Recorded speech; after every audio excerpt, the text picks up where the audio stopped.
Yo tout le monde, c'est votre comme ça, Actu Barça, c'est mon pas Actu du Barça, donc aujourd'hui épisode spécialement consacré à la rencontre Barça-PSG. On va faire un petit point sur les blessures parce qu'il y a énormément de choses à dire.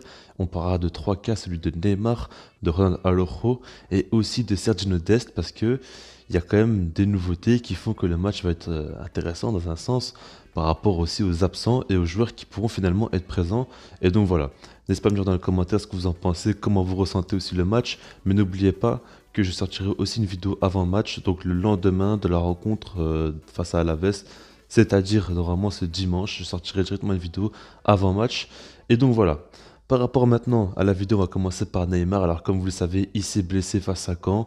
Donc voilà, moi j'ai pas trop compris pourquoi il a joué ce match-là. Je pensais qu'il devait être trop posé. Comme ça, il aurait pu arriver en grande forme face au Barça. Finalement, voilà, je trouve que ça a été un mauvais choix. Après voilà, ils l'ont fait, finalement il s'est blessé, il est absent, donc du coup il sera absent minimum 2 semaines, il pourrait être absent même jusqu'à 4 semaines, et si c'est le cas, il ratera même le match retour. Donc voilà, pour vous dire, c'est vraiment très compliqué là pour Neymar, surtout qu'on sait très bien qu'il a un esprit revanchard un petit peu, il va jouer face à une ancienne équipe, il voulait tout prouver, et surtout montrer qu'il a fait le bon choix en jouant au PSG. Il avait vraiment une grosse carte à jouer et là finalement il est absent. Il y a aussi Di Maria en attaque qui est absent pour le PSG. Mais en tout cas voilà, on va pas se cacher que pour le Barça, c'est quand même une très bonne nouvelle. Même si on va jamais se réjouir d'une blessure d'un joueur, en tout cas pour ma part. Mais ça reste quand même une très bonne nouvelle parce qu'il aurait fait beaucoup, beaucoup trop mal. Déjà, par rapport à cet aspect psychologique-là, les joueurs du Barça savent très bien que Neymar va arriver, il va s'amuser face au Barça. On le sait tous. Mais surtout, même tactiquement, parce que quand on regarde côté droit de la défense, bon, on reviendra plus tard, hein, mais Araujo et Dest qui sont pas certains de jouer, si jamais on a un Mingueza, un Umtiti ou quoi sur ce côté-là, franchement, imaginez-vous Neymar, comment il se régalerait. Franchement, ça me faisait très peur et là, ça me soulage énormément. Maintenant, il reste Mbappé à canaliser, mais pour moi, c'est beaucoup mieux qu'on ait que Mbappé plutôt qu'on ait que Neymar ou même Neymar et Mbappé. Vous voyez ce que je veux dire? Donc, du coup, voilà. Maintenant, voilà, par rapport justement aux défenseurs du Barça, on va commencer par Araujo. Alors, Araujo, j'en ai déjà parlé un petit peu, c'est possible finalement qu'il joue ce match-là. Ce qu'il faut savoir, c'est que Ronald Koeman a fait deux déclarations assez intéressantes par rapport à ça en conférence de presse. Il a dit déjà qu'il ne sera pas prêt face à Alaves, il ne jouera pas.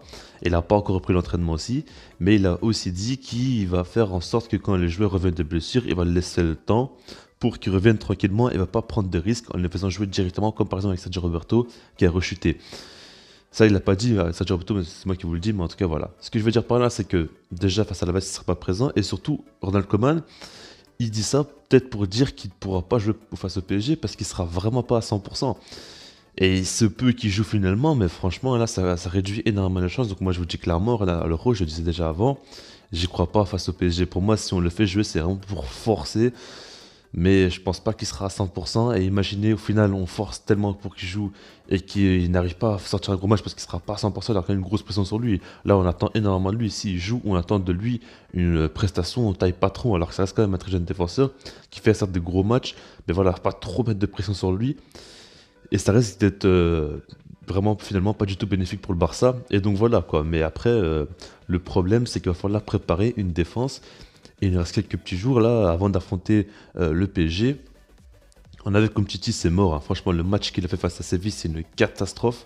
Pour moi, il faut absolument pas qu'il joue, que ce soit face à l'Aves, face au PSG, face à n'importe quel autre match qui arrive. Il faudra vraiment le laisser au placard pendant un petit temps après ce scandale qu'il nous a fait en Coupe du Roi.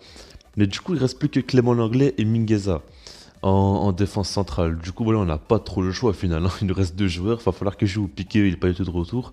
Donc voilà. Après, ça veut dire que Sergio Dest devra jouer en tant que latéral droit. Et pas Firpo, parce que Firpo, quand même, on a fait une catastrophe. Mais voilà, justement, Sergio Dest, lui, il se peut vraiment que je fasse au PSG et moi j'y crois fortement parce que déjà il s'est entraîné avec le groupe normalement et normalement il sera clairement sur la feuille de match face à Alaves. Je pense pas qu'il va commencer le match mais je pense qu'il sera sur le banc et j'espère que Ronald Koeman va le faire gratter des minutes pour qu'il prenne un petit peu du rythme. Mais voilà, le problème c'est que lui aussi il sera pas à 100% mais pour moi c'est essentiel qu'il soit là face au PSG. Parce que déjà, défensivement, il faut que Mingueza et l'anglais jouent. On va pas commencer à faire jouer un Busquets ou un Frenkie de Jong en défense centrale, ça je veux absolument pas. Et puis surtout qu'au poste de latéral droit, il apporterait énormément.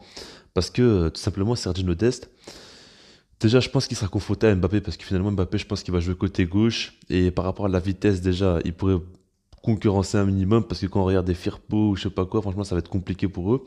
Mais en tout cas, surtout qu'offensivement, déjà, j'avais dit dans la vidéo comment le Barça doit jouer pour battre le PSG. J'avais déjà dit que l'un des gros problèmes du PSG, c'est leur défenseur gauche, Kurzawa, Bakker ou Diallo. C'est trois joueurs qui ne sont pas rapides et qui sont pour moi vraiment pas très bons du tout.